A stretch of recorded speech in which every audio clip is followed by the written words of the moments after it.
हो साइंस जेका आहे 6 क्लास जी ऐं 7 क्लास जी जेका साइंस हुई जंहिंमें केमिस्ट्री जा चैप्टर कवर थी चुका आहिनि, 5 जी साइंस जा बि माना 5 जी साइंस में हिकिड़ो चैप्टर हो, 6 जी साइंस एंड 7 जी साइंस, उन में बि जेको केमिस्ट्री जो पोर्शन कंप्लीट थी चुको आहे। हाणे 8 जी साइंस आहे, इन में 2 चैप्टर आहिनि, हिकिड़ो चैप्टर नंबर 8 केमिकल रिएक्शन ऐं chapter number 9 acid base and salts. ठीकु आहे न, इहे 2 चैप्टर क्लियर कंदासीं, पोइ 9 जी केमिस्ट्री ते हलिया वेंदासीं।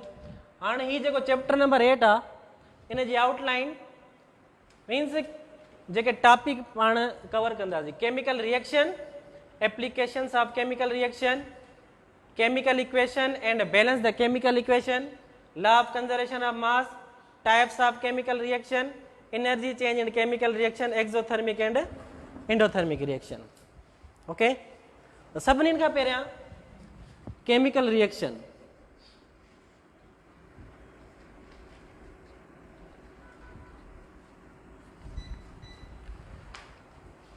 केमिकल रिएक्शन आहे छा, ख़बर आहे तव्हांखे?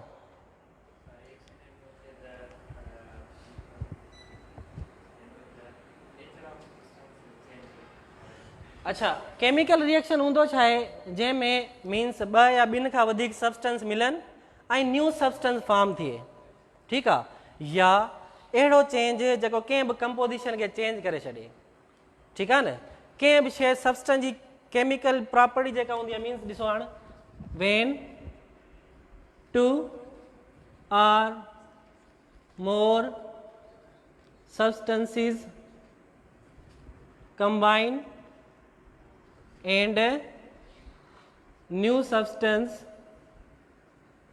is formed is called chemical reaction, or the change which alter the composition of matter। Definition थी सघनि थियूं, माना पहिरियां त मीन्स 2 या 2 खां वधीक सब्सटेंस मिलनि ऐं हिकिड़ो न्यू सब्सटेंस फॉर्म थिए, जीअं तव्हांखे मां केमिकल रिएक्शन या केमिकल चेंज बि पढ़ायो हो। ईअं ई थींदो आहे त मीन्स जॾहिं 2 शयूं मिलनि ऐं नई शइ ठहे, उनखे छा चइबो आहे, केमिकल रिएक्शन चइबो आहे। जीअं फॉर एग्ज़ाम्पल सोडियम ऐं क्लोरीन जॾहिं पाण में मिलंदा आहिनि त छा ठहंदो आहे, सोडियम क्लोराइड। ही मेटल हूंदी आहे ऐं छा हूंदो आहे, नॉन मेटल, त छा ठही पवंदो आहे, सॉलिड ठही पवंदो आहे। ठीकु आहे, उन खां पोइ हाइड्रोजन ऐं ऑक्सीजन जॾहिं मिलंदा आहिनि, हीअ बि गैस वारी फॉर्म में हूंदो आहे, हीअ बि गैस वारी फॉर्म में जॾहिं 2 मिलंदा आहिनि त छा ठही पवंदो आहे, लिक्विड ठही पवंदो आहे। सही आहे, मीन्स 2 शयूं मिलनि ऐं हिकिड़ो नओं सब्सटेंस मिले, उनखे छा चइबो आहे, केमिकल रिएक्शन चइबो, उनखे छा चइबो आहे, केमिकल रिएक्शन।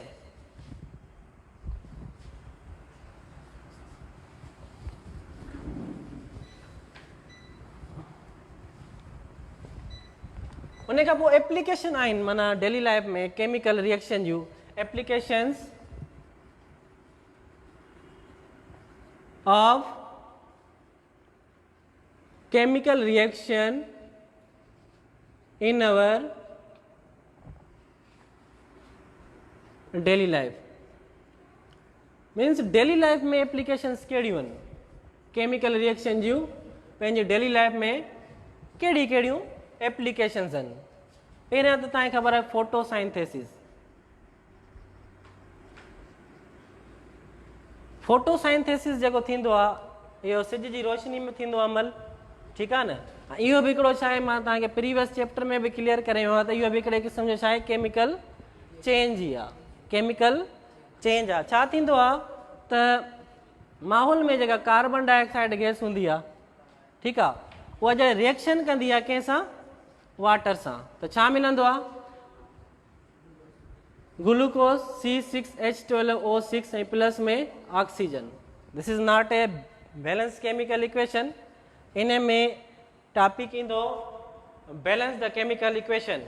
इनखे कीअं माना बैलेंस कंदासीं उहो मां तव्हांखे अॻिते ॿुधाईंदुसि, ठीकु आहे न। ये बैलेंस केमिकल इक्वेशन आहे, पर बैलेंस कबो कीअं आहे उहो तव्हांखे ट्रिक ॿुधाईंदुमि त कीअं बैलेंस कबो आहे। त फोटोसाइंथेसिस जो अमल जेको हूंदो आहे एप्लीकेशन डेली लाइफ में, ॾिसो ही केमिकल चेंज आहे। केमिकल चेंज आहे मीन्स कार्बन डाइऑक्साइड गैस जॾहिं वाटर सां मिलंदी आहे त ग्लूकोस ऐं प्लस में ऑक्सीजन गैस वण मां जेका रिलीज़ थींदी आहे, ठीकु आहे न। इहो फोटोसाइंथेसिस जो अमल आहे, that is a chemical change, that is a chemical change, सही आहे न। इहा छा आहे केमिकल रिएक्शन थी वियो हिकिड़े क़िस्म जो, छा थी वियो केमिकल रिएक्शन। उन खां पोइ सेकेंड आहे ओज़ोन लेयर पाण बि थींदी आहे ऐं जेको आहे सो ही जेको आहे सो डिस्ट्रक्ट माना जेको आहे टुटी बि ईंदी आहे। कीअं फॉर एग्जाम्पल ही कीअं थींदी आहे त ओज़ोन लेयर जो जेको फार्मूलो आहे तव्हांखे ख़बर आहे दैट इज़ O3। छा आहे तव्हांखे पहिरियां मां ॿुधायो ओज़ोन लेयर जेका हूंदी आहे हुनजो फार्मूलो छा आहे that is O3।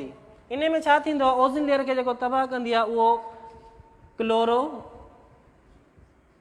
Fluoro carbon हिकिड़ो माना सब्सटेंस हूंदो आहे, ठीकु आहे न, जेको डिस्ट्रक्ट माना कंदो आहे, तबाह कंदो आहे, हिनखे माना डिस्ट्रॉय कंदो आहे, टोड़ींदो आहे, ठीकु आहे न।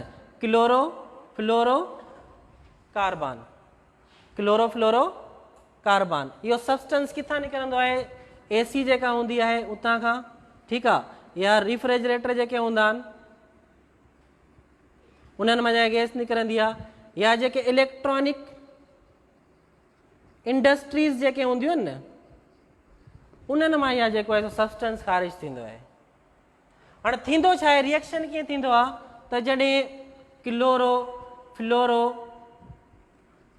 कार्बन जॾहिं अल्ट्रावायोलेंट रेज सां माना मिलंदा आहिनि त छा थींदो आहे हितां खां क्लोरीन जेका आहे गैस उहा अलॻि थी वेंदी आहे, प्लस में फ्लोरीन ऐं कार्बन जेको आहे सो अलॻि थी वेंदो आहे ऐं फर्दर जेका आहे क्लोरीन मथे वेंदी आहे ऐं कंहिंसां रिएक्शन कंदी आहे ओज़ोन लेयर सां, कंहिंसां माना क्लोरीन गैस ओज़ोन लेयर सां मिलंदी आहे त छा कंदी आहे हिननि खे टोड़े छॾंदी आहे, मीन्स क्लोरीन ऑक्सीजन पाण में मिलंदा आहिनि ऐं O2 पाण में धार थी वेंदा आहिनि।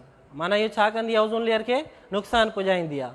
तव्हांखे ख़बर आहे त ॾिसो ओज़ोन लेयर में सोराख़ थी विया आहिनि, ओज़ोन लेयर प्रोटेक्ट कंदी आहे, अल्ट्रावायलेट जेके रेज़ ईंदा आहिनि सिज जा किरण उन्हनि खे पाण में छा कंदी आहे जज़ब कंदी आहे। पर जेके ज़मीन में कुझु शयूं आहिनि जीअं धुओं थी वियो, रिफ्रिजरेटर मां जेके गैसिस निकिरंदियूं आहिनि, AC मां इलेक्ट्रॉनिक जेके इंडस्ट्रीज़ आहिनि इन्हनि मां क्लोरो फ्लोरो जेके कार्बन जेके मीन्स सब्सटेंस निकिरंदो आहे इन मां क्लोरीन जेको आहे सो फर्दर जेको आहे इन सां मिलंदी आहे ऐं वरी जेको आहे सो प्रोसेस वरी थींदो आहे, माना क्लोरीन ऐं ऑक्सीजन वरी जेको आहे सो हिकिड़ो सिंगल ऑक्सीजन सां मिलंदा आहिनि, क्लोरीन वरी अलॻि थींदो आहे, वरी रीजनरेट थींदो आहे क्लोरीन, वरी पोइ रिएक्शन कंदो ओज़ोन सां, ईअं पियो थींदो रहंदो आहे हुते, माना क्लोरीन वरी रीजनरेट थींदो आहे हुते, ठीकु आहे न। त माना इहे जेके आहिनि सब्सटेंस किथां ईंदा आहिनि जेके रिफ्रिजरेटर या AC मां जेके गैसिस ख़ारिज थींदियूं आहिनि या इलेक्ट्रॉनिक जेके इंडस्ट्रीज़ आहिनि इहे तबाह, माना इहे सभु छा आहिनि केमिकल रिएक्शन आहिनि, इहे सभु छा आहिनि केमिकल रिएक्शन आहिनि, ठीकु आहे। ये तकरीबन 20 किलोमीटर जी माना बुलंदी ते आहे मथे आहे, वरी बि ॾिसिजो कंफर्म कजो, हा इहो ई आहे मुंहिंजे ख़्याल।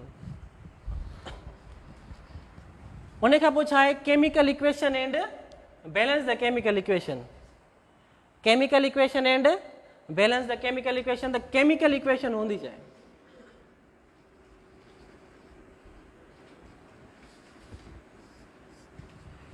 chemical equation is a shorthand method to describe the chemical reaction in the form of symbol।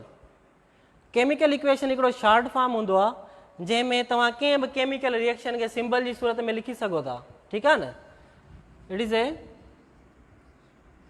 Short hand method in which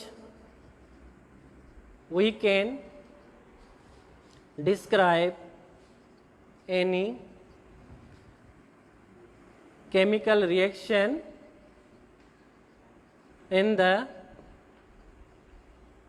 form of symbols। माना सिंबल जी सूरत में लिखी सघो था तव्हां हिनखे, ठीकु आहे न। हाणे कीअं, जीअं फॉर एग्जाम्पल हाइड्रोजन सोडियम ऐं क्लोरीन जॾहिं पाण में मिलंदा आहिनि छा ठहंदो आहे? Sodium chloride. छा ठहंदो आहे? मीन सोडियम मेटल ऐं क्लोरीन मेटल नॉन मेटल मिलंदी आहे, छा ठहंदो आहे? लूणु ठही पवंदो आहे सोडियम क्लोराइड। तमामु घणा रिएक्शन आहिनि, लाज़मी न आहे त इहो रिएक्शन हुजे। ठीकु आहे, ऐं हिन में ॿ साइड हूंदियूं आहिनि, केमिकल इक्वेशन जी ॿ साइड हूंदियूं आहिनि। हिकिड़ो साइड जेके लेफ्ट साइड ते हूंदी आहे उनखे चइबो आहे रिएक्टेंट, ऐं जेका राइट साइड ते हूंदी आहे उनखे छा चइबो आहे? प्रोडक्ट। ऐं विच में एरो हूंदो आहे जेको सेपरेट कंदो आहे रिएक्टेंट ऐं प्रोडक्ट खे। The left side of the reaction is called reactant and the right side of the reaction is called product. माना रिएक्टेंट पाण में रिएक्शन कंदा आहिनि ऐं कान खां पोइ प्रोडक्ट मिली वेंदी आहे। ठीकु आहे न, इनखे छा चइबो आहे? Chemical equation. विच में एरो ईंदो आहे, एरो रिवर्सेबल बि थी सघे थो, इरिवर्सेबल बि थी सघे थो, उहे फर्दर पाण पोइ डिस्कस कंदासीं।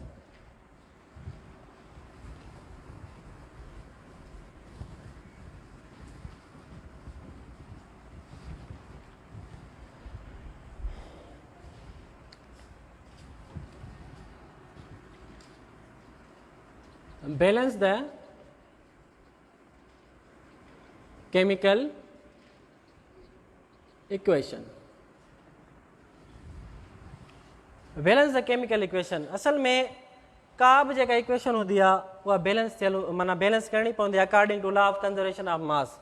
ठीकु आहे न, मीन्स जेतिरी क्वांटिटी रिएक्टेंट साइड ते हूंदी आहे ओतिरी क्वांटिटी कहिड़े साइड ते हूंदी आहे?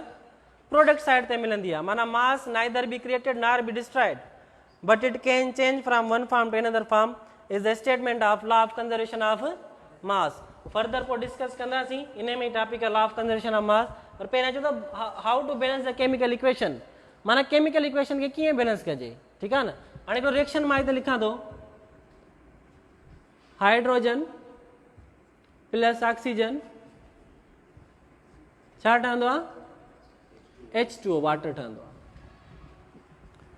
हाणे तव्हांखे मां पहिरियों ई ॿुधायो आहे त जेका केमिकल इक्वेशन हूंदी आहे उनजा ॿ साइड हूंदा आहिनि, हिकिड़ो हूंदो आहे रिएक्टेंट साइड ऐं ॿियो साइड छा हूंदो आहे?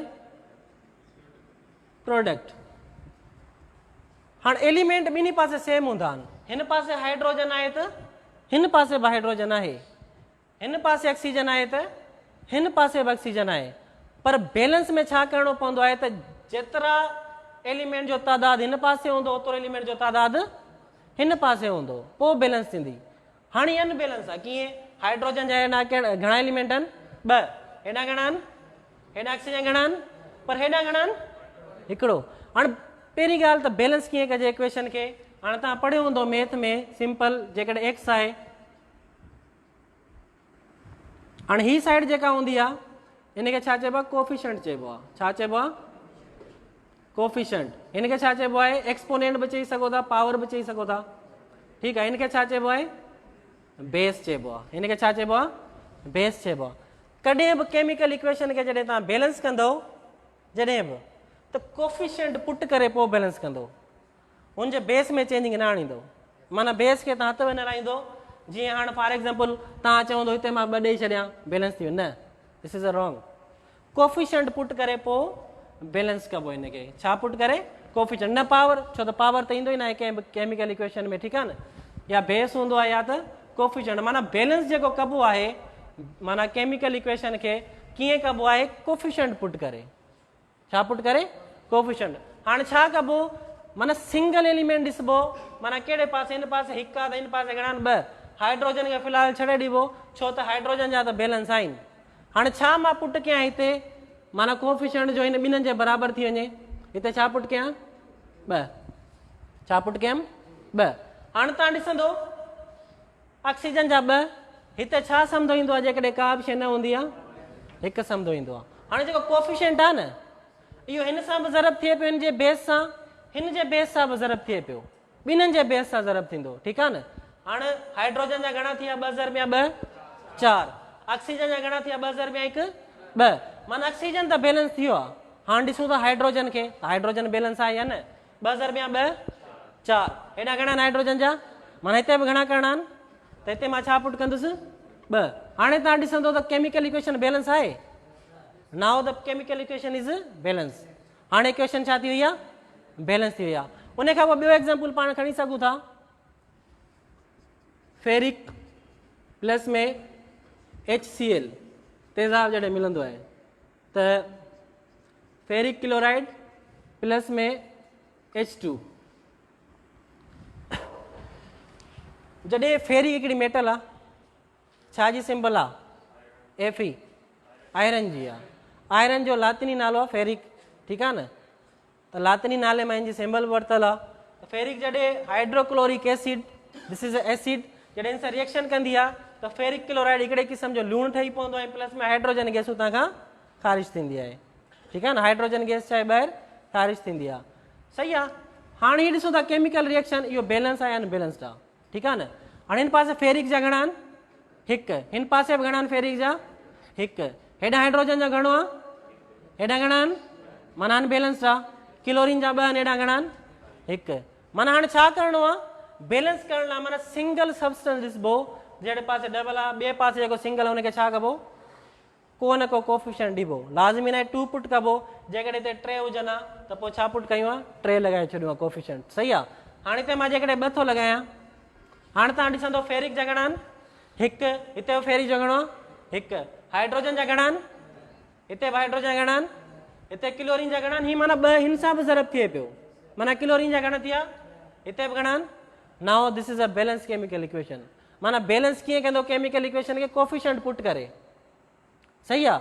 उन खां पोइ एक्सरसाइज़ में तमामु घणियूं जेके आहिनि 8-10 जेके केमिकल इक्वेशन जंहिंखे बैलेंस करिणो आहे, हे तव्हांजी असाइनमेंट आहे, नेक्स्ट लेक्चर में मां ॾिसंदोमांव, ठीकु आहे। हिकिड़ी असाइनमेंट पोयां बि ॾिनी हुआ, तव्हां खां पुछां थो मां लास्ट में, ओके। उन खां पोइ जेकॾहिं कापर ऑक्साइड जॾहिं अमोनिया सां रिएक्शन कंदो आहे, ठीकु आहे, त छा मिलंदो आहे, कापर प्लस में वाटर एंड नाइट्रोजन गैस। हाणे हीअ रिएक्शन ॾिसूं था, हीअ बैलेंस आहे अनबैलेंस्ड आहे, पहिरियां त ॾिसबो बैलेंस आहे या अनबैलेंस्ड आहे। हेॾा कापर जा घणा आहिनि, हिकिड़ो, हेॾा बि कापर जा घणा आहिनि, हिकिड़ो, ठीकु आहे। हेॾा ऑक्सीजन जा घणा आहिनि, हिकु, हेॾा बि ऑक्सीजन छा आहे, हिकु, माना बैलेंस आहे, ठीकु आहे न। उन खां पोइ हेॾा नाइट्रोजन घणा आहिनि, पर हेॾा नाइट्रोजन घणा आहिनि, 2, हाइड्रोजन घणा आहिनि, हेॾा हाइड्रोजन घणा आहिनि, 2, माना this is a unbalanced chemical equation. हाणे छा पुट कबो, जेकॾहिं मां हिते 2 थो पुट कयां, हिते घणा थो पुट कयां, 2, छो त पहिरियों त ॾिसबो नाइट्रोजन जेको आहे, हेॾा 2 आहिनि, हेॾा नाइट्रोजन घणा आहिनि, हिकिड़ो, पहिरियों त नाइट्रोजन खे बैलेंस करिणो आहे, ठीकु आहे न, सिंगल सब्सटेंस आहे। हाणे नाइट्रोजन जा 2 थी विया, हेॾा बि नाइट्रोजन घणा आहिनि, 2, हाणे ॿिया त सब्सटेंस ॾिसूं, कापर बि सेम आहे, हेॾा कापर सेम आहे, ऑक्सीजन हिकिड़ो आहे, ऑक्सीजन हिकिड़ो आहे। हाणे ॾिसूं था सिर्फ़ु ऐं सिर्फ़ु छा अनबैलेंस्ड आहे, हाइड्रोजन, हाइड्रोजन हेॾा घणा आहिनि, 6, हेॾा घणा आहिनि, त हिते मां छा लॻायां जो हिन जो माना बैलेंस थी वञे, 3, सही आहे। हाणे हाइड्रोजन घणा थी विया, 6, हेॾा हाइड्रोजन घणा आहिनि, 6, सही आहे। ऑक्सीजन हाणे घणा थी विया आहिनि, 3, माना ऑक्सीजन अनबैलेंस थी वियो, हेॾा घणा ऑक्सीजन, माना हिते मां 3 पुट कंदुमि, त हाणे ॾिसो हेॾा ऑक्सीजन घणा थी विया, 3, हेॾा ऑक्सीजन घणा थी विया, 3, कापर जो हिकिड़ो, कापर जा 3, हाणे छा अनबैलेंस थी वियो, कापर, हिते जस्ट छा ॾींदो, 3। हाणे ॾिसो त बैलेंस आहे या अनबैलेंस्ड आहे, कापर जा 3, कापर जा 3, ऑक्सीजन जा 3, ऑक्सीजन जा 3, नाइट्रोजन 2, हेॾा बि 2, हेॾा हाइड्रोजन घणो, 2 ज़रबिया 3, 6, ऐं हेॾा हाइड्रोजन घणो थियो, 6, माना this is a balanced chemical equation, सही आहे। हीअ छा थी वई, बैलेंस थी वई। उन खां पोइ आहे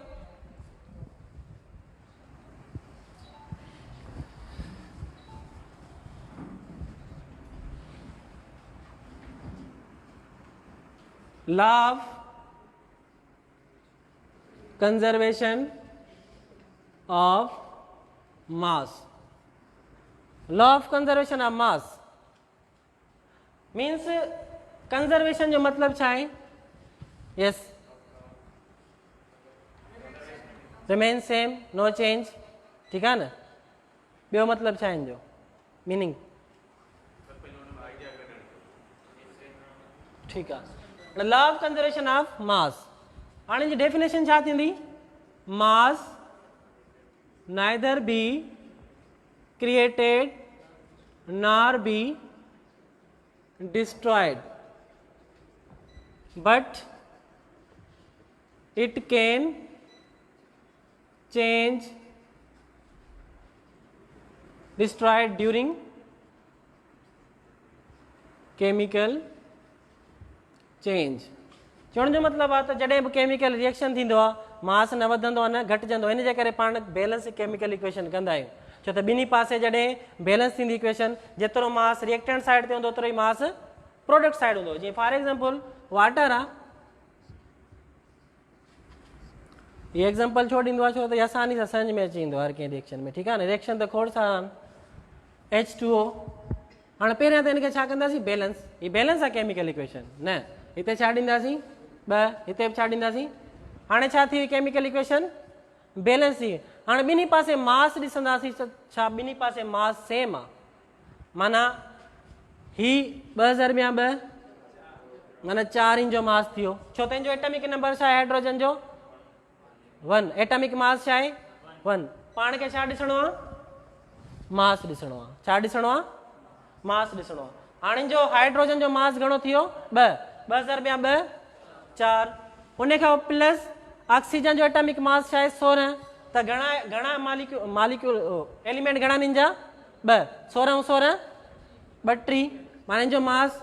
उन खां पोइ 2 माना हाइड्रोजन घणा 2 प्लस घणा 16, 16000 ॿिया 2 18, 18000 ॿिया 2 36, उन खां पोइ 32 ऐं 16 36। मीन्स ॾिसो जेतिरो मास हेॾां आहे ओतिरो मास होॾां ईंदो। हाणे तव्हां चवंदो ही गैस आहे, ही बि छा आहे गैस आहे, ही बि छा आहे ही लिक्विड आहे।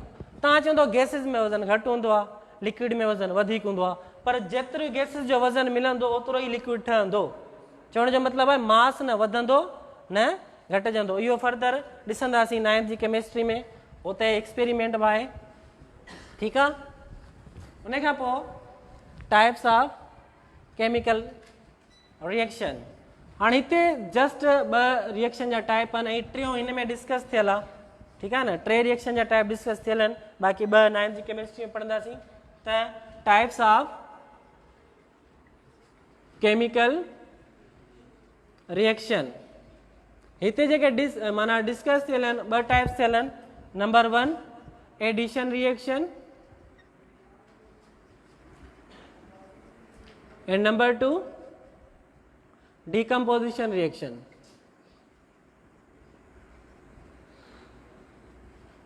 सही आहे। Addition reaction and decomposition reaction.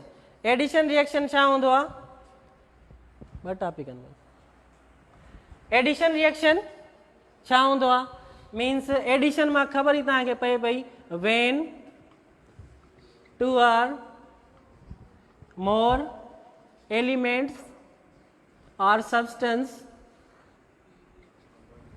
are combined to form a single substance is called addition reaction। Addition reaction छा हूंदो आहे, जॾहिं 2 या 2 खां वधीक सब्सटेंस पाण में मिलनि हिकिड़ो सिंगल सब्सटेंस ठाहे, उनखे छा चइबो addition reaction. For example sodium ऐं प्लस में क्लोरीन जॾहिं मिलंदा आहिनि त छा ठहंदो आहे सोडियम क्लोरीन। माना ही 2 सब्सटेंस पाण में छा पिया थियनि एड पिया थियनि ऐं सिंगल सब्सटेंस मिले पियो त हिनखे छा चइबो आहे एडिशन रिएक्शन चइबो आहे। सही आहे। अहिड़े टाइप जा ॿिया बि रिएक्शन ॾिनल आहिनि, तव्हां ॾिसिजो त एडिशन रिएक्शन कहिड़ा आहिनि। टेबल में तव्हांखे लिखणो आहे त एडिशन कहिड़ा नहीं, कंपोजिशन रिएक्शन कहिड़ा आहिनि, तव्हां उहे सॉल्व कंदो, ठीकु आहे। उन खां पोइ ॿियो जेको टाइप आहे उहो आहे डीकम्पोजिशन रिएक्शन। डीकम्पोजिशन जो मतिलबु ई तव्हांखे ख़बर पए पई, माना जॾहिं 2 या डीकम्पोज माना टुटणु, ठीकु आहे। when a single substance is deformed and 2 or more single substance 2 or more simple substances are formed is called decomposition reaction। Decomposition जो मतिलबु छा आहे, जॾहिं को सिंगल सब्सटेंस डिफॉर्म थिए, माना टुटे ऐं ॿ या ॿिनि खां वधीक सिंगल सब्सटेंस मिलनि, उनखे छा चइबो आहे, डिकम्पोजिशन रिएक्शन चइबो आहे। फॉर एग्ज़ाम्पल जॾहिं वाटर खे गरम कबो आहे, हीटअप कबो आहे, ठीकु आहे, त हू हाइड्रोजन ऐं ऑक्सीजन जी मौजूदगी में टुटी पवंदो आहे। माना हिकिड़ो सिंगल सब्सटेंस जॾहिं डिफॉर्मेट थियो, टुटियो, त ॿिनि सिंगल सब्सटेंस में छा थियो, उहो टुटी वियो न, इनखे छा चइबो आहे, डिकम्पोजिशन रिएक्शन चइबो आहे। फाइनल टॉपिक आहे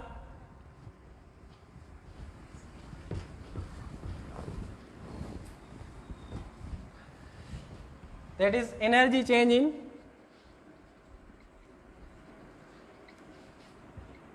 chemical reaction। Energy change in chemical reaction, जॾहिं को बि केमिकल रिएक्शन थींदो आहे त केमिकल रिएक्शन या त हीट खे एब्ज़ॉर्ब कंदो आहे या त इवॉल्व माना ख़ारिज कंदो आहे, ठीकु आहे न, टू आउट कंदो आहे, ठीकु आहे न। छो त केमिकल रिएक्शन में या त हीट जज़ब थींदी आहे या त हीट माना रिलीज़ थींदी आहे, ठीकु आहे न। त हुनजा means when heat is evolve, release or absorb during chemical reaction। सही आहे न। एनर्जी में छा ईंदी आहे, चेंजिंग ईंदी आहे, ठीकु आहे। हाणे ॿ टाइप जा रिएक्शन थींदा आहिनि, हिकिड़ो थींदो एक्सोथर्मिक रिएक्शन,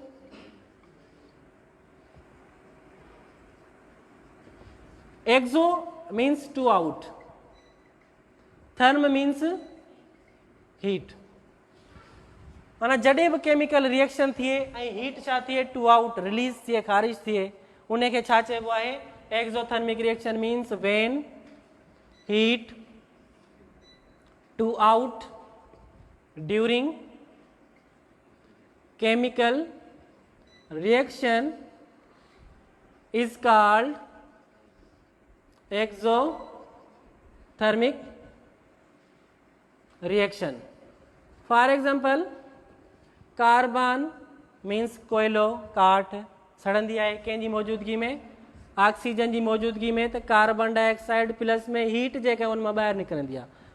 कोयलो सड़ंदो आहे न, हीट छा हूंदी आहे, ॿाहिरि निकिरंदी आहे न, आउट माना ॿाहिरि ख़ारिज थींदी आहे, ठीकु आहे न। त अहिड़े टाइप जे रिएक्शन खे छा चइबो आहे, एक्सोथर्मिक रिएक्शन चइबो आहे। ऐं final endothermic reaction, endo means take in, सही है, या absorb, therm means heat. When heat is absorb और take in during chemical change is called endothermic reaction.